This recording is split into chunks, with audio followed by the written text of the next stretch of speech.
What is going on, everyone? My name is Andy. Welcome back to another FPL video. In this one, it's transfer tips for game week 36. So I'm going to go through some of the popular players people are putting into their squads and thinking about taking out, and give you my opinion on whether they are good moves or not. And there's a lot of players to get through, so let's get straight into it. So let's start with a decision I think a lot of people will be having to make this week. Which cheap forward do you buy out of Wissa, Wood and Cunha? All their prices are quite similar. So Wissa is 6.7, Wood is 7 and Cunha is 7.1. Even the fixtures are quite similar.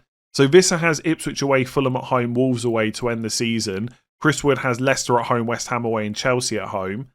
And then Cunha's got Brighton at home, Palace away, Brentford at home. I almost just want to say good luck with the decision, flip a coin, because it feels that close. But to give an opinion on it, because Wissa and Wood are playing Ipswich away and Leicester at home this week, I wouldn't be able to buy Cunha. Like, Cunha would have to be a much better option for me to consider it. If it was Wissa versus Wood versus Isak with the fixtures that Cunha's got, then maybe I would choose Isak, but I don't think Cunha is that much better than the other two.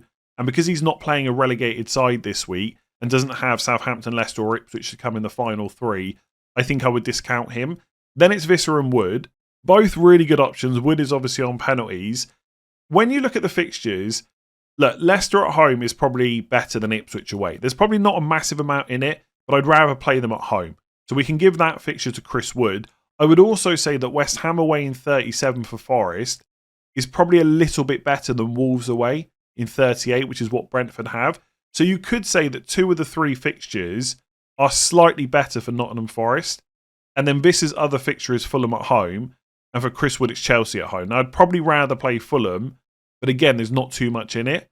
So I think trying to narrow it down, I would say Chris Wood's fixtures are just about a little bit better.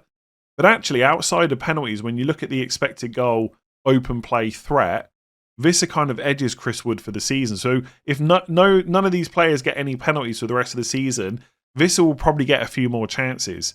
And in terms of something to play for, obviously Wolves are absolutely safe, but I don't think that means they're going to be on the beach. They're going to want to finish as well as possible. But obviously Forest fighting for Champions League, even Brentford now fighting for 8th place as well, trying to get into Europe. Like, both of them have got something to play for. So I guess because it's two home fixtures to end the season rather than two away for Wissa, and Leicester at home, West Ham away is probably slightly better than Ipswich away and Wolves away, I'd give it slightly towards Chris Wood. But I know if I was making this decision for my own team, I'd probably just buy Wissa. Because I've only owned Chris Wood once all season. That was game week 29. I just want to see the season out without him in my team. Nothing against him whatsoever. It's just like a personal thing at this point. But for everyone else who doesn't have that personal kind of agenda, if you want to put it like that, and that makes it sound really bad, like I don't like him. That's not the case. But because I haven't owned him, I kind of just want to see it out now.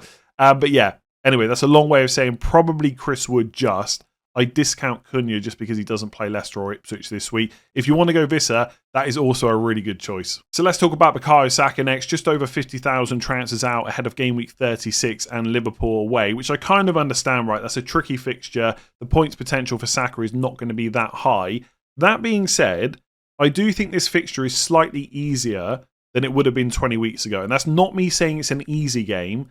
It's going to be easier because I think that Liverpool's performances will dip now they've won the title. And I don't think that will necessarily be because Liverpool don't care, but there is going to be rotation that is going to weaken the team. So it's going to be slightly easier than it would have been, like I said, 20 game weeks ago. I think, look, no one should be buying Saka this week, but if you've got him in your squad already, I would probably be leaning towards keeping him. Because I think Newcastle at home in 37 is fine, and Southampton away in game week 38 is pretty great. And because Arsenal lost to Bournemouth, they really need to secure Champions League places. So I don't see a huge amount of rotation. Even if Arsenal beat PSG in the Champions League and get through to the final, I think Saka will start every single one of these games because the gap between matches is a week. And in game week 38, where they play Southampton, that's on the Sunday, the Champions League final is not till the following Saturday. So they need to make sure Champions League places are absolutely done. And because Saka was started in the Bournemouth game in between the two PSG semi-final legs, makes me even more confident that Saka will continue to start as long as he's fully fit and available. So for that reason, I would probably lean towards keeping him. Like, if you're selling him, most people are probably not going to Parma. And I don't mind Parma for the rest of the season, but if you've got Saka, it hardly seems worth a transfer. Maybe De Bruyne, who I'm going to talk about later, I kind of get that. but there's not many other midfielders I move him onto. Like, even I did Saka to Mbeumo last week because I thought Saka might get benched against Bournemouth. That obviously didn't happen. You could definitely argue that Saka to Mbeumo is still worth it this week because Mbeumo's got Ipswich away. But as soon as we get to game week 37, I think Saka is better. So if you can get Mbeumo a different way, that seems pretty decent. So I don't have this massive issue with people getting rid of him. I literally did it for my own team in 35. But it feels like the boat's almost been missed because you know he's probably going to start the last 3. Whereas in 35, there was this genuine concern that he might not. So I think I would lean towards keeping him. But obviously, if you're going for someone with an amazing fixture this week, that could be worth it. But I do think most people will want him back for 37 or 38. So another Arsenal player being sold this week is William Saliba. Nearly 30,000 transfers out ahead of Liverpool away in game week 36. This one I kind of understand a little bit more because the bread and butter for a defender is clean sheets. And I don't see one this week. I think Liverpool are absolutely scoring at Anfield against Arsenal. And then Newcastle at home is going to be difficult as well. So you're really relying on a clean sheet against Southampton away and then hopefully some attacking returns, of which William Saliba is capable of, but he's not someone that's got a massive amount of goal threat. So I think if you've got the luxury where your team looks great, you could sell him to a different defender, someone like Vardiol, for example, maybe even an Nate Nuri. We looked at Wolves fixtures earlier. They're not bad. I think he will continue to play. He's fairly attacking. So I don't mind this transfer at all. But it does also feel like quite a luxury position to be in where a defender transfer is your main priority. Because as much as I'm saying I don't expect a clean sheet against Newcastle at home, if I had to play Saliba, it wouldn't really worry me that much. And so it's really going to depend on your setup. Like I look at my own team, for example, I'm benching Saliba this week, so I guess I'm in a bit of a lucky position. But next week I'm going to play him, and I'm probably going to play double defence against Newcastle because I want to go and get like a Wissa or a Chris Wood, or I want to get Saka back in 37. So I just find those attacking transfers towards the end of the season just a little bit more exciting than defensive ones.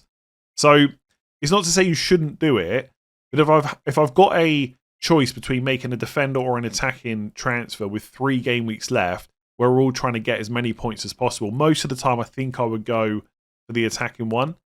And I know that sounds a bit crazy because, like, if you genuinely think that the defender's going to get you more points, then you should absolutely make that move. But if it's a close decision, I think I'd always back the attacker instead. So one forward that is being sold this week is Alexander Isak. Just over 30,000 transfers out ahead of Chelsea at home in 36, Arsenal away in 37, and Everton at home in 38. And I suspect a lot of people are looking at Wissa, Wood and Cunha, who I mentioned earlier.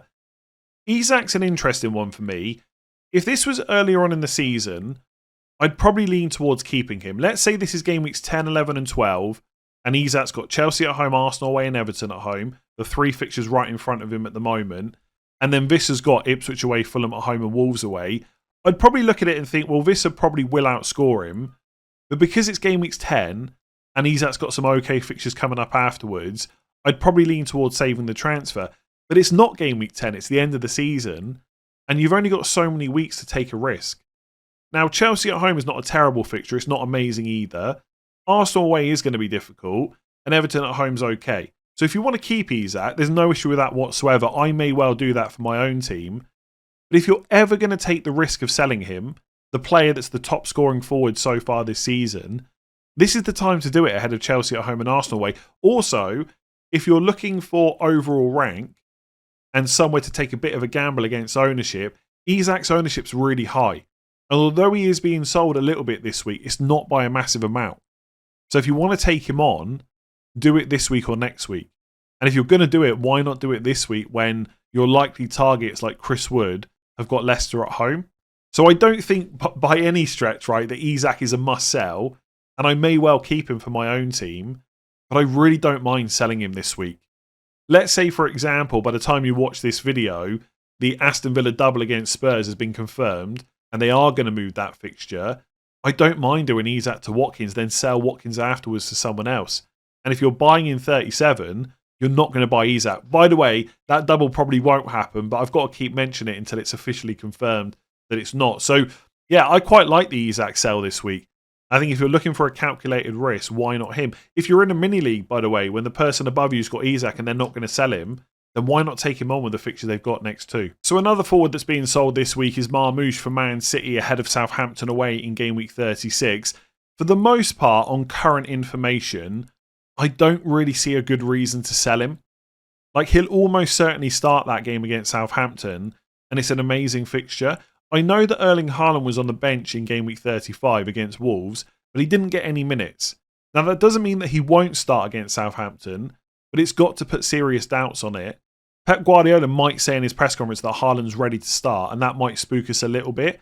But at the moment, I'm not sure I'd be expecting a huge amount of minutes from Haaland. And also, as much as when Haaland got injured, that pretty much locked Marmoush in our teams because of minutes, it doesn't mean that when Haaland's back, Marmoush necessarily comes out. He's only been benched for one game ever since he came to Man City. And some of those games were when Haaland was fit and available. So you could argue that Chris Wood is more nailed. He's on penalties. He's got Leicester at home. That's not a bad transfer. But if you've got Marmoush in your team, you're surely keeping. Southampton away is too good to turn down, and it looks pretty likely that he'll start. If Haaland gets minutes in that game, then maybe Bournemouth at home 37, Fulham away 38 is the time to get rid of Marmoush. I just don't see the need to do it this week. If you're on wildcard and you want to go for Wissa or Wood as more safe options for the final 3 games, fair enough. But if you're not on a wild card, I think you've got to keep Marmoush, but I wouldn't buy him this week. So speaking of Man City players, Kevin De Bruyne is very popular this week, just over 100,000 transfers in and counting. And I fully get why. Southampton away could be a really big score. He's just got an 11-pointer off one return against Wolves. It's his last season in a Man City shirt. There's lots of reasons why people want to buy him. But also, when you look at the last 5 game weeks, he started every single match. And in every match, he's had 80 minutes plus. So things do look pretty rosy at the moment. And Southampton away is such an enticing fixture. And also, when you think of other midfielders at a high price point, nobody wants to buy Cole Palmer at the moment, despite getting the penalty against Liverpool. No one's going to buy Saka before he plays Liverpool away. So there's a lot of reason to spend your money on De Bruyne if you've got a spare transfer for a midfielder. My only slight worry is after the Southampton game. The FA Cup, so basically they play Southampton away this weekend, then it's the FA Cup final against Palace on the Saturday, and that Bournemouth at home game is on the Tuesday. If Kevin De Bruyne starts the FA Cup final, will he also start that Bournemouth game? And I know the narrative that people are going to go with is his final home game he has to start, but Man City still need to secure Champions League places. If Pep Guardiola thinks that he needs Kevin De Bruyne to win the FA Cup final, but he doesn't need him for the Bournemouth game, then he won't play him. He can always bring him on later on. I think the chances are he probably does start that match. And if he does, he'll probably start the Fulham game as well. But there is some slight doubts there. That's all I wanted to kind of say. And it's not to put you off. It's just to set expectations. You could also argue that the score will be so big against Southampton that it doesn't even matter if you want to transfer him out anyway.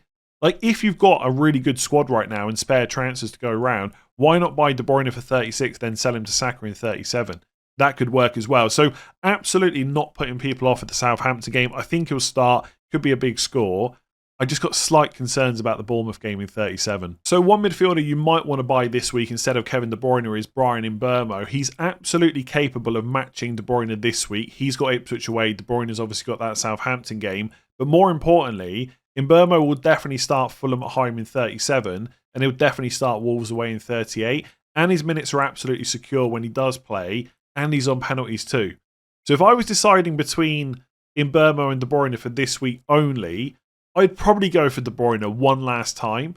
But if I'm looking for a player for the final 3 game weeks, I actually think Mbeumo is just as good, if not better. He's also a bit cheaper, which might allow you an upgrade later on. And once he's in, you just leave him in. You can concentrate your transfers elsewhere. Whereas if De Bruyne starts Southampton, there's bench for Bournemouth, you're going to have second thoughts for the last game in 38 as well, and might have to use a transfer. So I think if I'm picking between the two, I'd go Mbeumo. I actually don't think there's a better midfielder to buy this week. Like, if you look at the fixtures for game week 36, like, you know, Fulham, Everton, Ipswich, Brentford are obviously we're talking about now. Man City I've just spoken about. There's no Wolves or Brighton midfielders to buy instead. Same with Villa. Bournemouth maybe, because of Cliver, etc. I know Semenyo just got benched, but Villa at home, City away. Like, really, if you're going to buy Bournemouth players, it's probably in game week 38. You're not going to buy a Newcastle midfielder right now. You're certainly not going to buy a Man United one. Maybe Jarrod Bowen, but then it's Man United away, so you're definitely going for Mbeumo instead. Forest, someone like Gibbs White, fine, because it's Leicester at home, but again, I prefer Mbeumo. And then Arsenal, Liverpool, Spurs, Palace, you're just not buying their midfielders at the moment. So if you're looking for a new player, I know it's boring and everyone owns him. It's certainly not a differential.